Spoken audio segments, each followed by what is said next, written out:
Homies, मेरा नाम है ओबिटो और आज मैं फिर से लेकर आ चुका हूँ द किंगडम ऑफ रियून्स को। और आज हम इसके एपिसोड 3 को हिंदी में एक्सप्लेन करने वाले हैं। तो चलिए इसको शुरू करते हैं बिना किसी देरी के। पिछले एपिसोड में हमने देखा था कि एडोनिस हर तरफ तबाही मचा रहा था, तभी डोराका उसे रोकने आ जाती है और एडोनिस को समझाने लगती है। जब डोराका उसे बताती है कि क्लोई वापस जिंदा हो सकती है तो एडोनिस मान जाता है, लेकिन तभी कोई डोराका को मार देता है। अब आगे एपिसोड 3 की स्टार्टिंग में हमें एक फ्लैशबैक दिखाया जाता है जिसके अंदर हर तरफ आग लगी होती है और हर तरफ तबाही मच रही होती है। तभी वहाँ पर डोराका आकर गिर जाती है और उधर हर जगह इंसान विचेस को मार रहे होते हैं और ये देखकर डोराका काफी ज्यादा डर जाती है। तभी कोई डोराका को पीछे से पकड़ लेता है और डोराका उसे मिया कहकर बुलाती है। डोराका उससे पूछती है कि आखिर यहाँ पर क्या हुआ। वो लड़की उसे बताती है कि मुझे भी नहीं पता, अचानक से ह्यूमंस ने यहाँ पर अटैक करना चालू कर दिया। डोराका बोलती है आखिर ऐसा क्यों, हमने तो ह्यूमंस के साथ समझौता कर लिया था। लास्ट टाइम हम सिटी में भी गए थे मिस्टर टॉम की इलनेस को ठीक करने। चलो अपने मैजिक का यूज कर इन सबको यहाँ से भगा देते हैं। मिया उसे बताती है हम सब अपने मैजिक का यूज नहीं कर पा रहे। मिया उससे बोलती है तुम्हें यहाँ से भागना होगा और मैडम ओलिविया को ये बताना होगा कि आखिर यहाँ पर चल क्या रहा है। डोराका उससे बोलती है तुम भी मेरे साथ चलो, लेकिन वो मना कर देती है। फिर मिया उसे एक डॉल देकर कहती है तुम एक स्ट्रॉन्ग लड़की हो, तुम ये कर सकती हो डोराका। और वो डोराका को समझाकर यहाँ से भगा देती है। तभी फोर्स आकर मिया को मार देती है। और अब प्रेजेंट टाइम में हम देखते हैं कि डोराका काफी जख्मी हालत में जमीन पर पड़ी हुई है और एडोनिस उसके पास ही है। एडोनिस उसे अपनी गोद में ले लेता है और डोराका उससे बोलती है मुझे माफ कर दो। एडोनिस उससे कहता है प्लीज मरो मत, मुझे ये बताओ कि हम क्लोई को वापस कैसे ला सकते हैं। डोराका बोलती है हम विचेस, और इतना बोलते ही काफी सारी गोलियां चलने लगती हैं और एडोनिस डोराका से दूर हो जाता है और सारी फोर्स एडोनिस को घेर लेती है। एडोनिस बोलता है तुम विच मरो मत, मुझसे मजाक मत करो, मुझे बताओ कि मैं क्लोई को कैसे जिंदा कर सकता हूँ। सभी सोल्जर और एग्जीक्यूटिव्स को लगता है कि ये मिशन कंप्लीट हो चुका है, लेकिन एडोनिस और भी ज्यादा गुस्से में आ जाता है।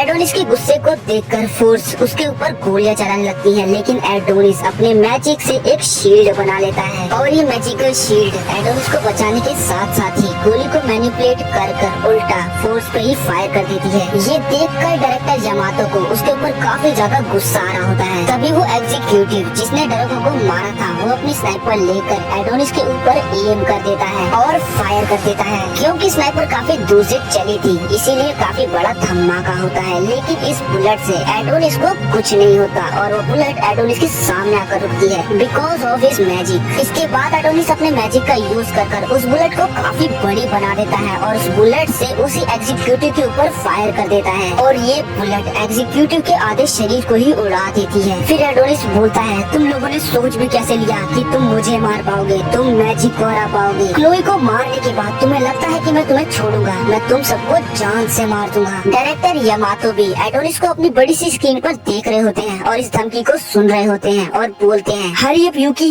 जल्दी करो। और तब हम देखते हैं कि यूकी उसी डिवाइस के पास आई है जिनकी मदद से इन लोगों ने विचेस को हराया था। यूकी सोचती है अगर हमने इसे स्टार्ट कर दिया तो हम एडोनिस को हरा देंगे और फिर मेरे ब्रदर मेरी तारीफ करेंगे। ये सब यूकी सोच ही रही होती है कि तभी यहाँ पर नेशनल साइंस एजेंसी के कुछ मेंबर आ जाते हैं और उनमें से एक लेडी बोलती है यूकी तुम काफी बड़ी और काफी स्ट्रांग हो चुकी हो, लेकिन मैं ये मशीन तुम्हें ऑन ही नहीं करने दूंगी। यूकी इस पर पूछती भी है आखिर क्यों, मुझे इसके लिए कोई अच्छी सी एक्सप्लेनेशन दो। और ऐसा बोलकर यूकी डायरेक्टर यामातो को कॉल कर देती है, लेकिन इस कॉल पर वही साइंस एजेंसी वाली लेडी बात करती है। अब लेडी बोलती है मैं तुम्हें इस डिवाइस को ऑन करने नहीं दूंगी, जिस पर यामातो पूछता भी है आखिर क्यों। लेडी बताती है तुम्हें याद है कुछ समय पहले एक डिजीज फैली थी जिसका नाम था डिफेक्शन ऑफ डिजीज। यामातो बोलता है हाँ ये वही डिजीज है ना जो आज से 10 साल पहले उन सोल्जर्स को हुई थी जो विचेस को मारने गए थे। आखिर आप कहना क्या चाहती हो। तो लेडी उसे बताती है इस डिवाइस को ऑन करने से यही डिजीज फैलता है और ये बात हमने एम्पायर के सभी लोगों से छुपाई। ये डिजीज सेल्स को मार देता है जिसकी वजह से इंसान की भी मौत हो जाती है। ये डिवाइस हमने विचेस को मारने के लिए बनाया था और अभी उनमें से कोई भी जिंदा नहीं है तो हम इसे ऑन नहीं करेंगे, क्योंकि अगर ये ऑन हुआ तो इसका रेडिएशन हवा में फैल जाएगा। यामातो बोलता है आखिर आप ये क्या कह रही हो। तो वो लेडी बोलती है तुम्हें याद है ना इस डिवाइस के सामने जो खड़ा था ह्यूमैनिटी की रक्षा के लिए, उसका क्या हाल हुआ। और यामातो काफी हैरानी से बोलता है कहीं आपका इशारा किंग की तरफ तो नहीं। वही दूसरी तरफ एडोनिस अपना मौत का तांडव चालू रखता है और सभी सोल्जर्स को मार रहा होता है। वही दूसरी तरफ यूकी भागती है डिवाइस को ऑन करने के लिए और वो लेडी उसके पीछे भागती है उसे रोकने के लिए। यूकी सीधा उस जगह पहुंच जाती है जहां से मशीन एक्टिवेट होगी और उसे एक्टिवेट करने लगती है और यूकी उस लेडी की बिना बातों को सुने उस डिवाइस को एक्टिवेट कर देती है। इसके एक्टिवेट होते ही दूसरी तरफ एडोनिस का मैजिक खत्म हो जाता है। ये देख यामातो वापस से उस लेडी को कॉल करता है और पूछता है आखिर क्या हुआ। और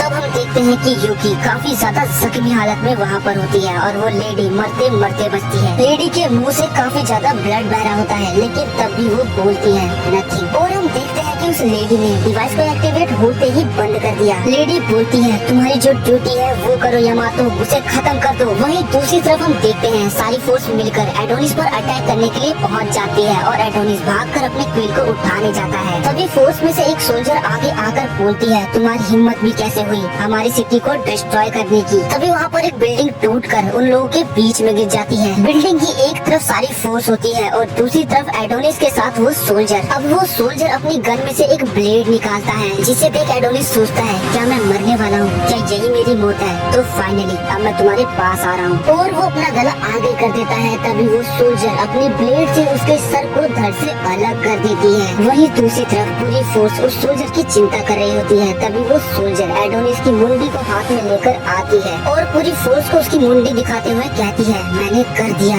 एडोनिस के कटे गले को देखकर उन सोल्जर्स के साथ पूरा नेशन खुश हो जाता है, जिसके तुरंत बाद ही वो एम्पायर में हुए डैमेज को रिकवर करने लगते हैं और बचे हुए इंसानों को हॉस्पिटल पहुंचाने लगते हैं। और वहीं हम एडोनिस के कटे धड़ को देखते हैं। यामातो उस सोल्जर को देखकर बोलता है ये काफी यंग है, लगता है इसने न्यू ज्वाइन किया है। और तभी वो अपने सोल्जर्स को ऑर्डर देता है जाकर यूकी को चेक करो। दूसरी तरफ हम देखते हैं कि यूकी और वो लेडी काफी जख्मी हालत में है और उन्हें हॉस्पिटल ले जाया जा रहा है। तभी हमें सबके पीछे नरेली एक आवाज आती है हमने एक ह्यूमन को पाला 10 साल तक। वो बच्चा जो क्लोई के साथ था, हमने उसे 10 साल तक अपने प्रिजन में पाला और उसने इंसान होते हुए भी काफी सारे इंसानों को मार दिया। लेकिन अब तक हम ये नहीं समझ पाए हैं कि आखिर कैसे वो एक इंसान होकर मैजिक का यूज कर पा रहा है। लेकिन मुझे अब खुद पर गुस्सा आ रहा है कि मैंने 10 साल पहले ही उस बच्चे को क्यों नहीं मार दिया। और हम देखते हैं कि ये भाषण गोथे दे रहा होता है। लेकिन अब मैं आप सबको भरोसा दिलाता हूँ कि अब आप सब सेफ हैं और ऐसा दोबारा कभी जीवन में नहीं होगा। हमारी साइंस की ताकत के आगे कोई भी एविल या कोई भी विच नहीं जीत सकता। एंड वो कॉन्टिन्यूसली भाषण दे रहा होता है। तभी हम देखते हैं कि एक लड़की इस भाषण को अपने फोन में देख रही है। वो लड़की स्कूल में होती है। तभी टीचर सामने से बोलता है अब ये सब खत्म हुआ, कल से तुम्हारा एग्जाम है। तभी एक लड़का सवाल पूछता है टीचर अगर वो लड़का एक इंसान है तो विचेस की साइड से क्यों लड़ रहा है। टीचर बोलता है किसे पता, क्या उसका ब्रेन वॉश हुआ हो। और इसके बाद पीरियड ऑफ हो जाता है। इसके बाद ये लड़की अपने डेस्क पे हेड डाउन कर बैठी होती है। तभी एक लड़की उसके पास आती है और उससे बोलती है मैंने देखा एरी जो तुमने किया। एरी बोलती है आखिर तुम ये क्या बकवास कर रही हो। और इसके बाद वो लड़की यहाँ से चली जाती है। अगले सीन में हम देखते हैं कि लड़की एक ग्रेयार्ड में जाती है और बोलती है आप सबका काम ही है हमें बचाना एंड प्लीज मुझे माफ करना ताकुमा। एंड तब हमें दिखाया जाता है कि इस लड़की ने आखिर क्या किया है। जब इसका दोस्त मलबे के नीचे दबा हुआ था तभी लड़की वहाँ से भाग गई थी, जिसके बाद वो मर गया। इसके बाद ये लड़की अपने फोन में एडोनिस की फोटोज देखने लगती है और बोलती है लगता है मुझे नया बॉयफ्रेंड मिल गया और ये तो काफी ज्यादा हॉट है। तभी वहाँ पर एक आदमी आ जाता है और बोलता है